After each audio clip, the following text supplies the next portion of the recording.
anapomwagiza mtu atii juu ya jambo fulani na ukatii nusu ya yale mambo ambayo Mungu alikwambia, ndio udanganyifu wa utii usio kamili.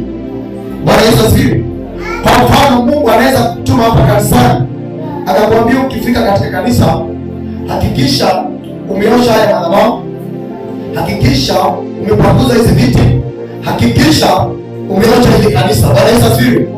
Utii usio kamili, Mungu amekupatia mambo matatu ya kuyatimiza. Bwana Yesu asifiwe. Utii usio kamili ni pale ambapo utaosha madhabahu na upanguze viti na ukose kuosha kanisa. Utakuwa umetii utii usio kamili, maana Mungu amekwambia ufanye mambo matatu. Bwana Yesu asifiwe. Na baada ya kutii kama Bwana anavyosema, ndipo baraka huwa zinakuja.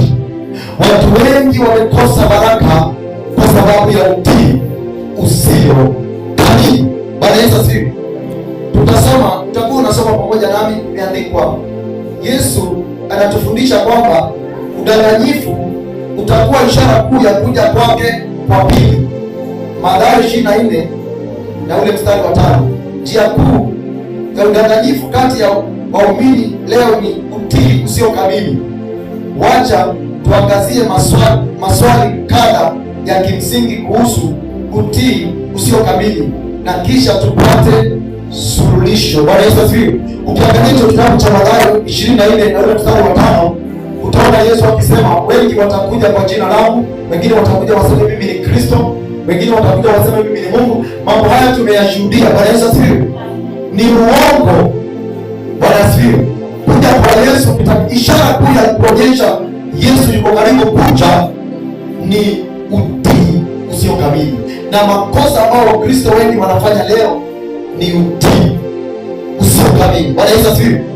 Tutaangalia namba moja, inasema utii usio kamili ni nini? Hilo ni swali. Kama maneno utii usio kamili yanasema, utii usio kamili ni kutii tu baadhi ya sehemu ambayo Mungu ameamuru, na bado tukijidanganya kwa kuamini kuwa tunafanya vizuri sana na Mungu. Bwana Yesu asifiwe. Utii usio kamili unajibiwa ni kufanya baadhi ya mambo Mungu amekuambia. Bwana asifiwe. Baadhi ya mambo ni kutokufanya yote. Mungu anakuambia mambo 4, unafanya mambo 3.5. Bwana asifiwe. Unashindwa kumalizia kama vile Mungu alivyokuagiza. Utii usio kamili ni kufanya baadhi ya mambo ambayo Mungu amekwambia, na baada ya kufanya baadhi ya mambo ambayo Mungu amekwambia, unaingiwa na uongo wa moyoni. Unaanza kujidanganya kwamba mimi nafanya vizuri sana, siku hizi naendelea vizuri sana na Roho Mtakatifu, na unaendelea vizuri, unaendelea vibaya kwa sababu ya kufanya baadhi ya mambo Mungu amekwambia, kwa kutokuyatimiza mambo yote ambayo Mungu anakwambia. Namba 2 unasema, kwa nini utii usio kamili ni udanganyifu? Hilo pia ni swali. Kwa nini utii usio kamili ni udanganyifu? Kwa sababu tunafanya dhamiri yetu kujidanganya kwamba maisha yetu yamekubalika mbele za Mungu, wakati kwa kweli tunaishi katika hali isiyompendeza Mungu, yenye uharibifu, iliyojaa dhambi. Utii usio kamili ni udanganyifu kwa sababu inafanya uone kana kwamba wewe mbele za Mungu umekamilika, lakini mbele za Mungu kweli ni kwamba utii usio kamili mbele za Mungu unakuonyesha wewe ni mwenye dhambi. Mbele za Mungu utii usio kamili unakuonyesha yenye uharibifu, iliyojaa dhambi. Unakuonyesha wewe si mkamilifu. Kwa sababu ya nini? Utii usio kamili. Na Wakristo wengi si kwamba watii, wanatii baadhi ya mambo ambayo Mungu anasema, lakini kufikia kutii mambo yote ambayo Mungu anasema hawayafikii. Na kwa sababu hiyo unaweza ukajidanganya ukasema mimi nimeokoka, lakini tukikuangalia unatii baadhi ya mambo ambayo Mungu anasema. Mambo ambayo Mungu anasema hataki mtu atii baadhi. Mungu anataka tutii utii usio kamili. Na mstari wa 3, kwa moja, utii usio kamili ni nini? Utii usio kamili kwa ufupi ni kutotii.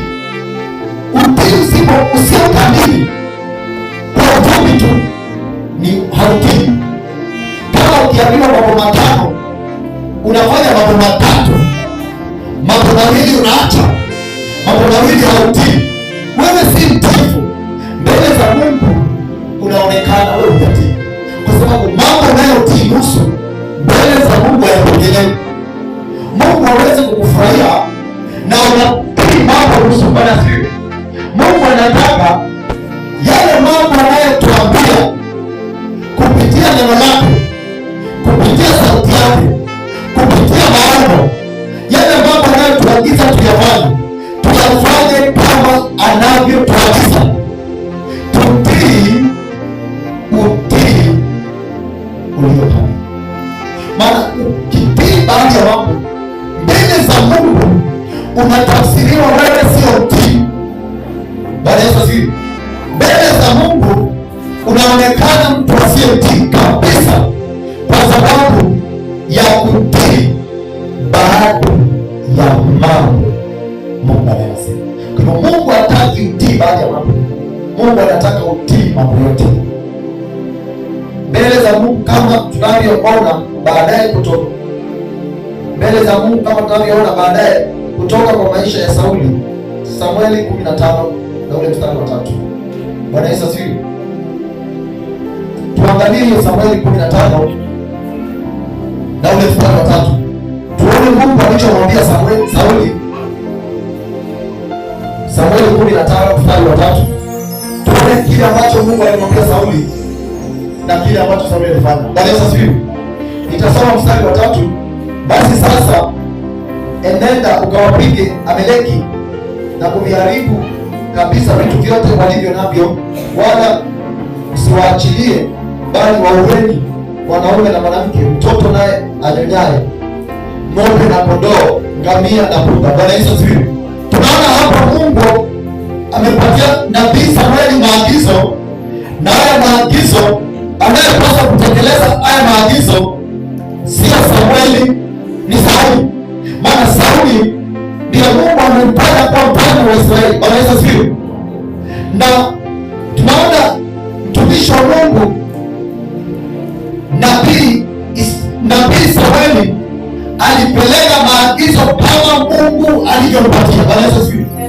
Akampelekea Sauli, akamwambia nenda angamiza Waamaleki, uwa mwanadamu, uwa mtoto, uwa ng'ombe, uwa kondoo, uwa kila kitu, kusiwe na sauti ya chochote kitakachokuwa hai. Bwana Yesu asifiwe. Ukiangalia mstari wa 7 katika hiyo Samueli 15 ndio utaona Sauli alibadilisha yale maagizo ya Mungu, hakutii utii ulio kamili. Bwana Yesu asifiwe. Mstari wa 7 inasema Sauli akawapiga Waamaleki toka Havila uendapo Shuri unapokabili Misri, akamkamata Agagi. Agagi ndiye alikuwa mfalme wa Amaleki, akamkamata. Bwana Yesu asifiwe. Akapiga watu, akaua ng'ombe, akamkamata mfalme Agagi, mfalme wa Amaleki yupo hai, akawaangamiza hao watu wote kwa upanga. Bwana Yesu asifiwe.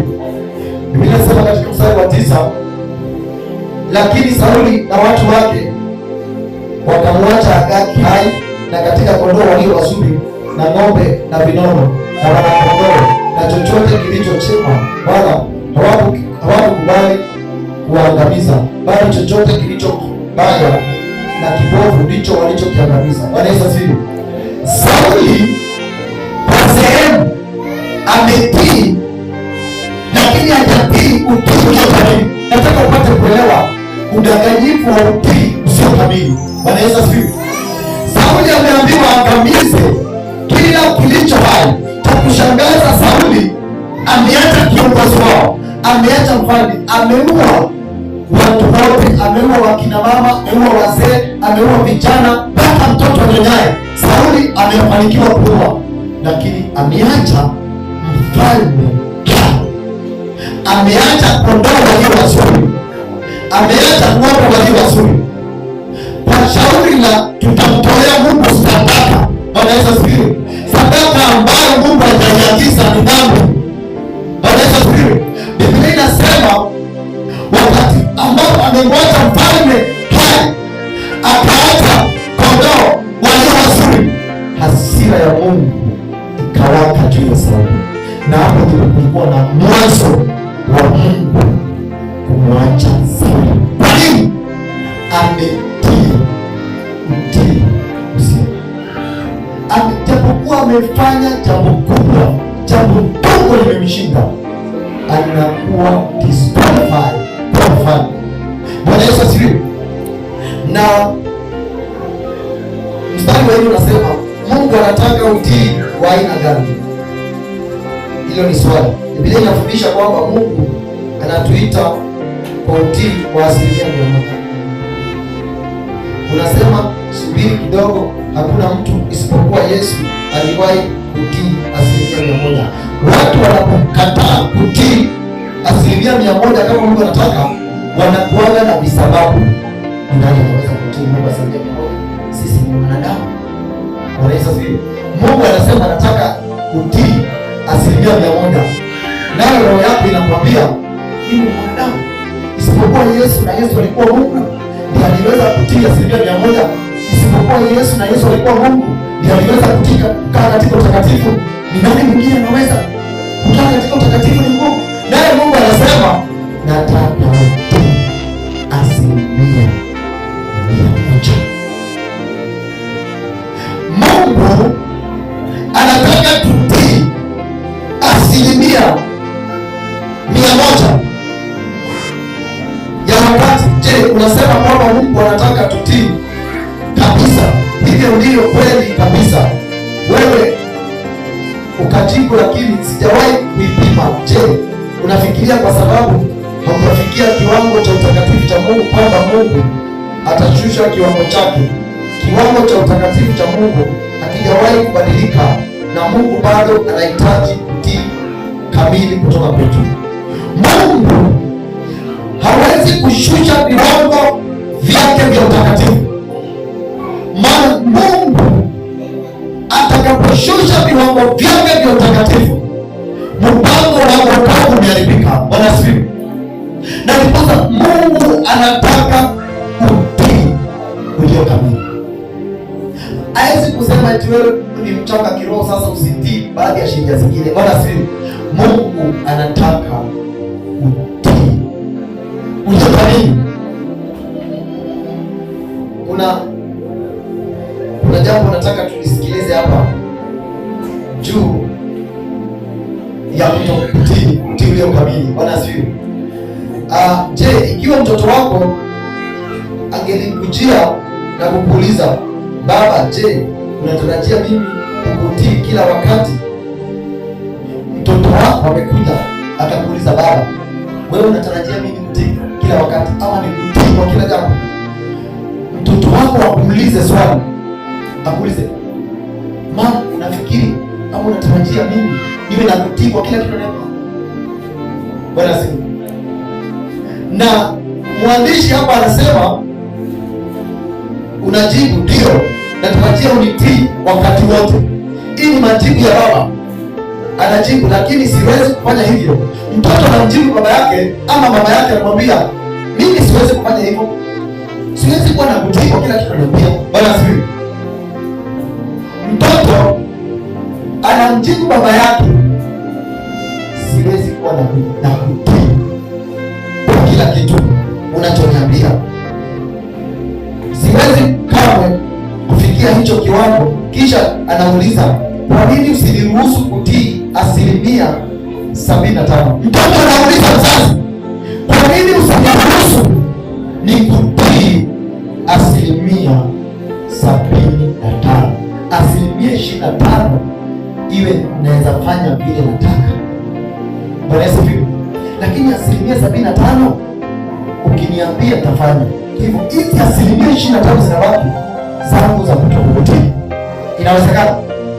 Ndiposa Mungu anataka tutii 100%, kwa sababu akitupatia nafasi ya kutokutii ametupatia nafasi ya kujitawala.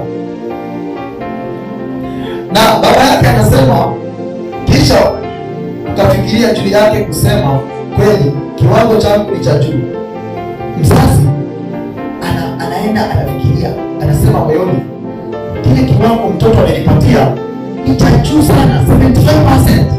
Wacha nikuruhusu huyu mtoto wangu, maana ameniomba awe ananitii 75%, 25% nikuruhusu asiwahi kutii.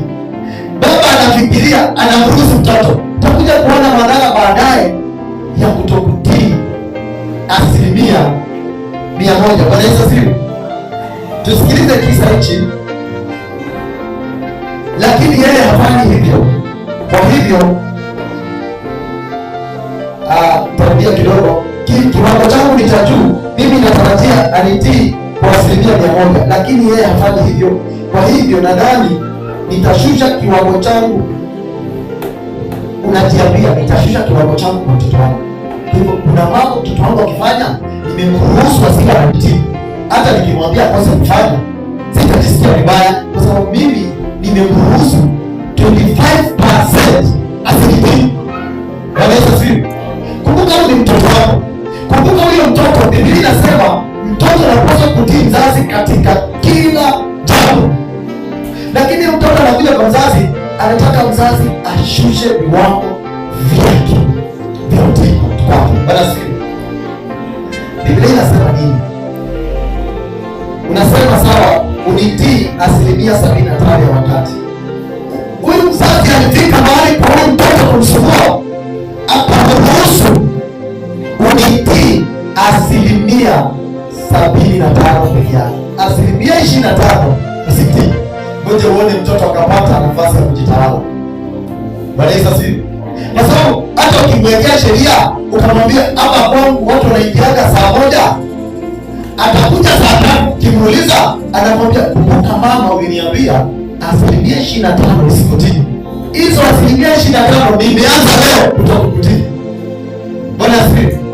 Utashindwa kutawala mtoto huyu kwa sababu mtoto anapaswa kukutii 100%. Bwana Yesu asifiwe. Mtoto yule nitashusha viwango kiasi, kisha kesho yake unaamka na wakati wake wa kwenda shule umefika, kisha anaondoka. Unafikiri anaenda shule, lakini mwendo wa saa 4 unapigiwa simu na mwalimu mkuu shule yake na mkuu wa shule yake akikuuliza kama mtoto wako ni mgonjwa. Ulimruhusu asikutii 25%. Anaamka asubuhi, anavaa sare za shule. Mtoto unafikiri anaenda shule, mtoto aende shule, ikifika saa 4 mwalimu mkuu wa shule anakupigia simu, halo, mtoto wako ni mgonjwa, maana hatujamuona. Bwana asifiwe.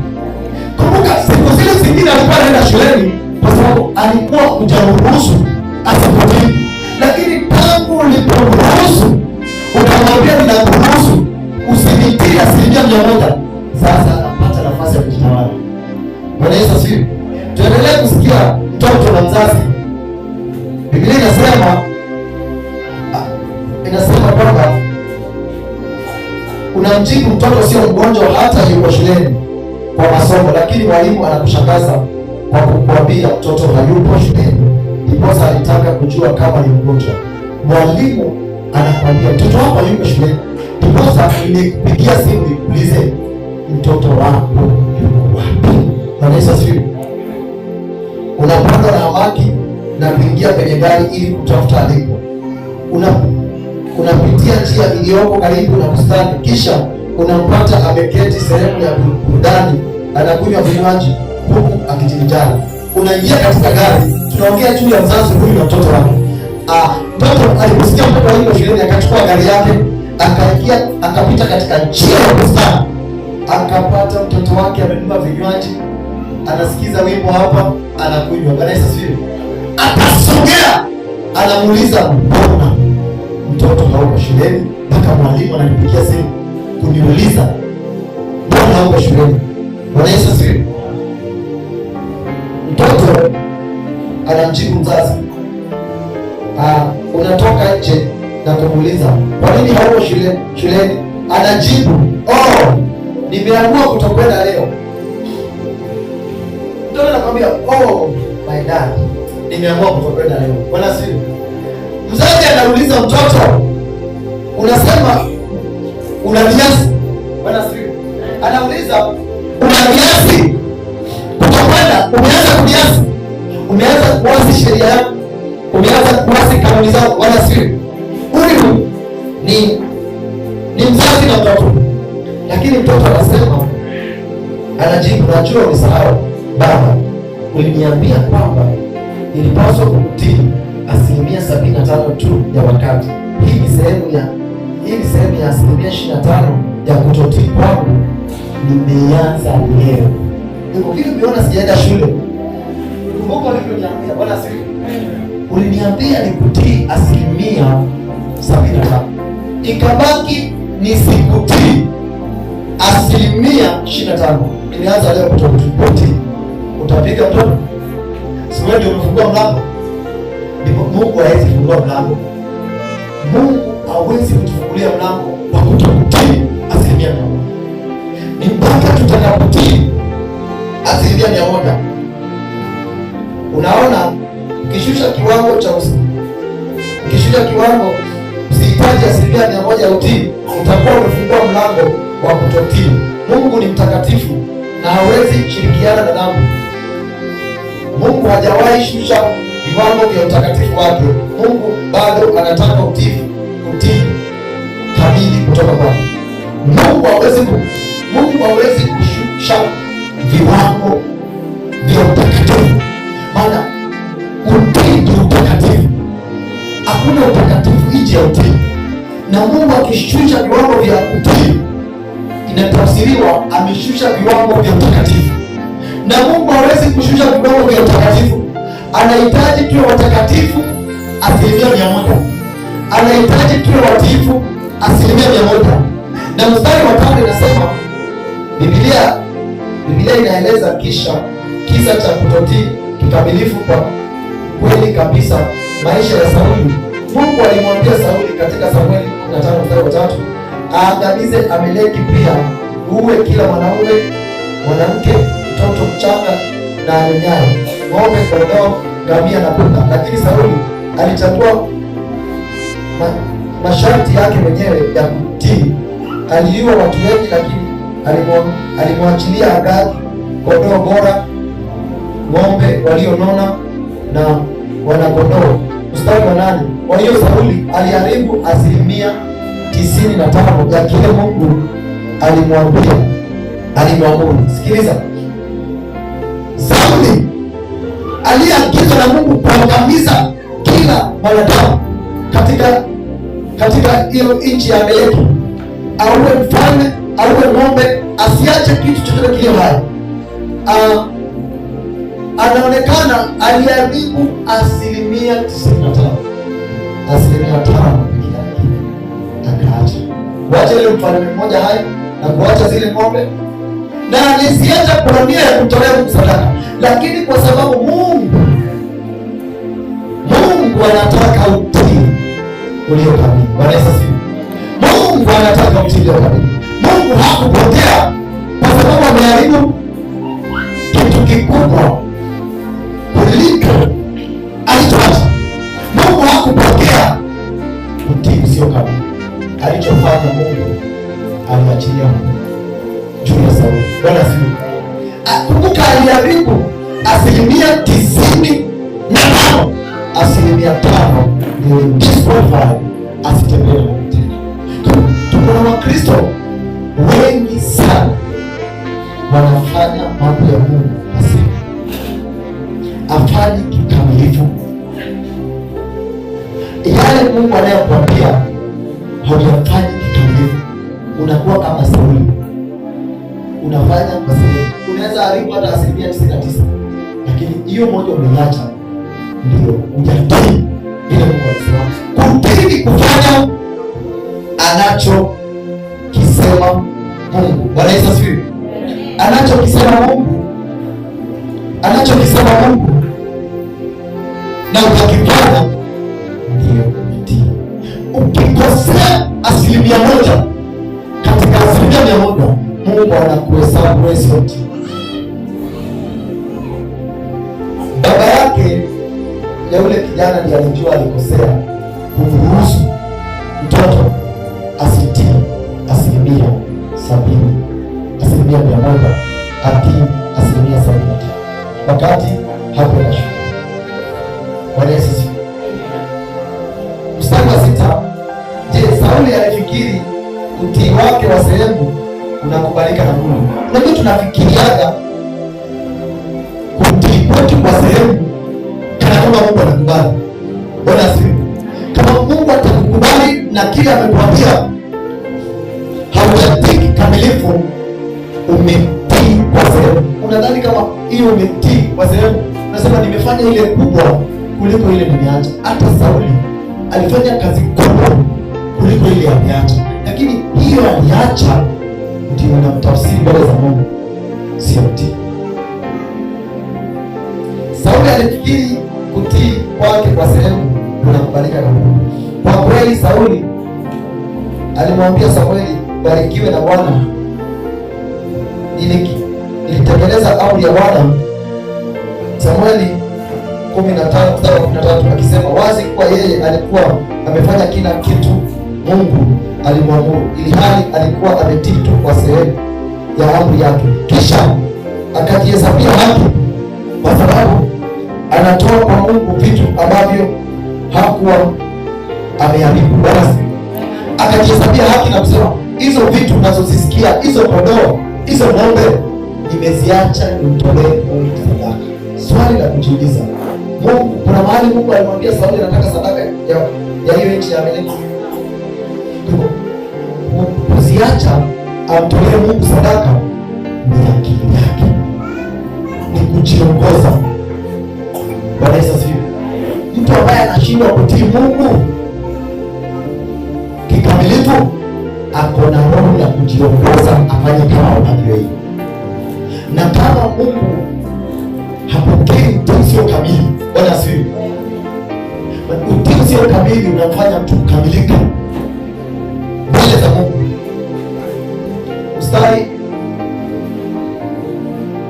wa 7, je, Mungu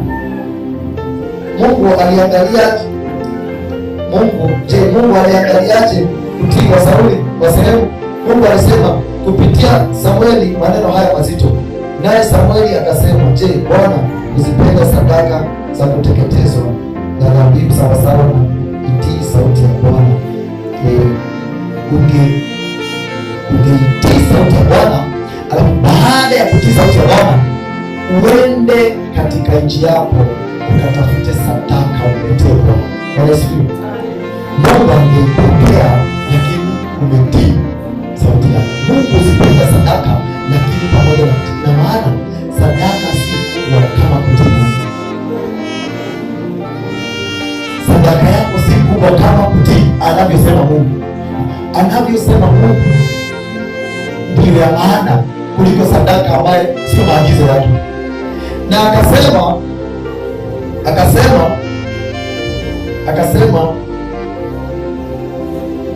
angalia, kutii ni bora kuliko dhabihu.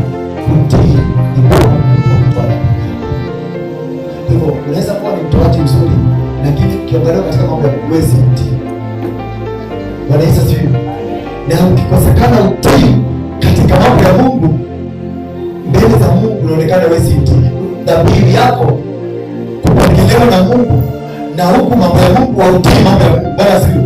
Haufanyi kama vile Mungu anavyotaka, inakuwa ngumu. Na akamwambia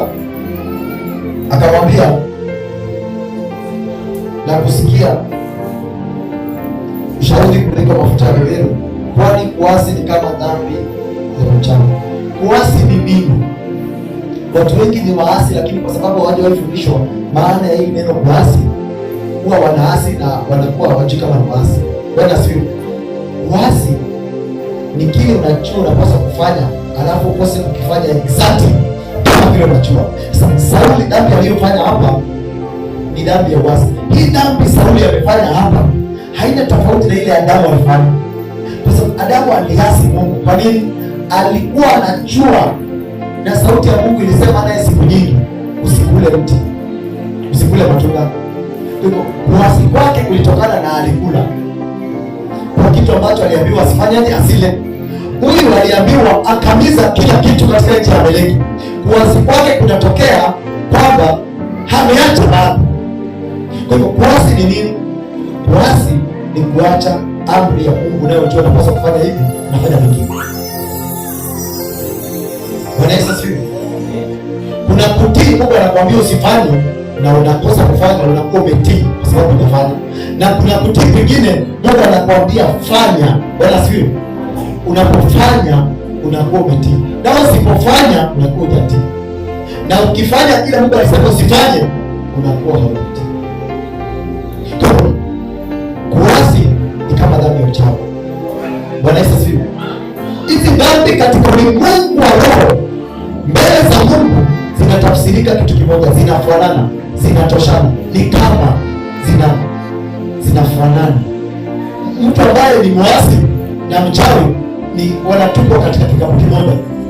Sasa tuko na wachawi wangapi? Wengine wako kwa Mungu, sio? Wengine ni Wakristo lakini wachawi. Wanakuwa wachawi kwa nini? Hawatii. Mungu akisema hawafanyi. Wanapokosa kufanya, tafsiri ya kuasi kwao mbele za Mungu wanaonekana wachawi. Bwana Yesu asifiwe. Maana kuasi ni kama dhambi ya uchawi. Hakuna tofauti ni mchawi na huyu ambaye ameasi. Hakuna tofauti. Bwana Yesu asifiwe. Biblia inasema nini? Biblia inasema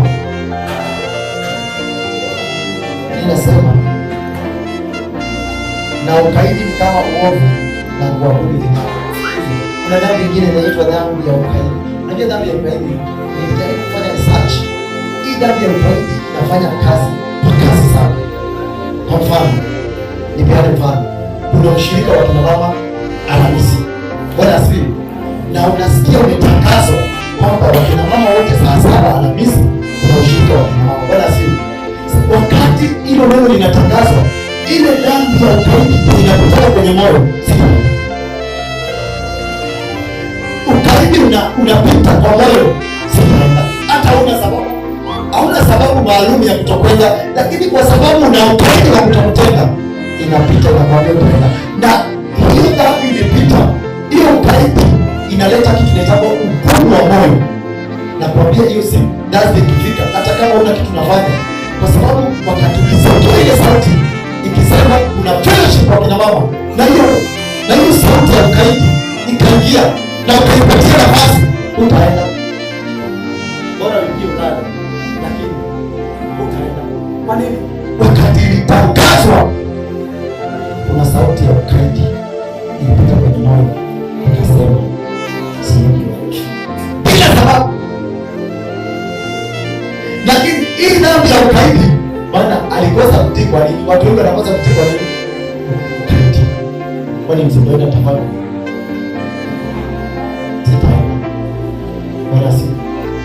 na kwa sababu unaona kama una kitu cha kufanywa na kosa kwenda kabisa, wala si.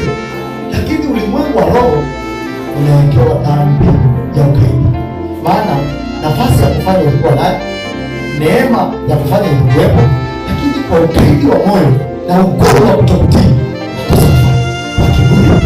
Wala si. Na inafananishwa kama ukaidi ni kama uovu na kuabudu vinyago.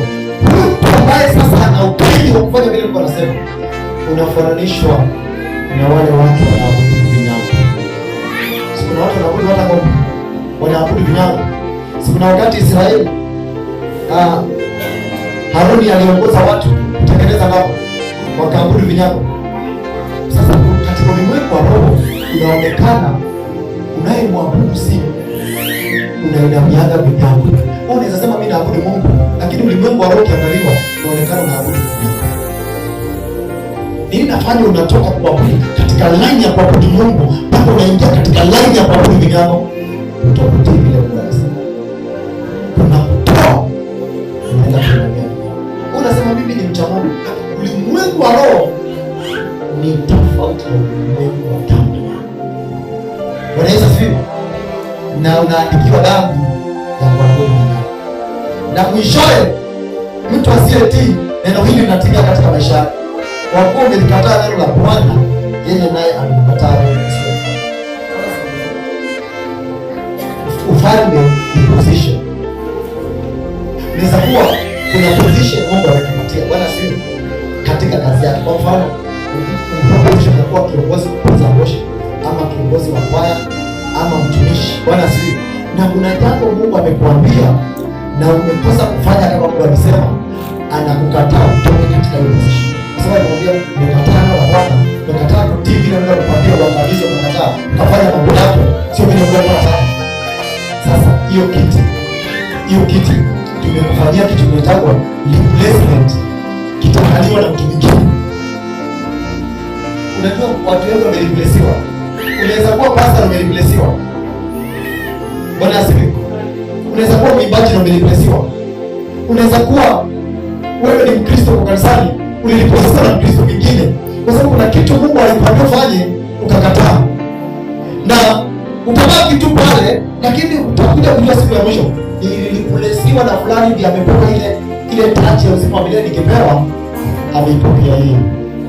Sauli hata baada ya kureplacewa alikaa kwa kiti miaka 13. Unaweza replacewa na kuwa tu kitu chochote. Lakini unareplacewa kwa nini? Ukotii. Kana hiyo kitabu. Neno la pili nitaendelea. Bwana si lazima tujue Mungu anatakaje. Hapo mbele tutajifundisha mambo ya hapo mbele katika hilo neno la pili. Bwana Yesu asifiwe.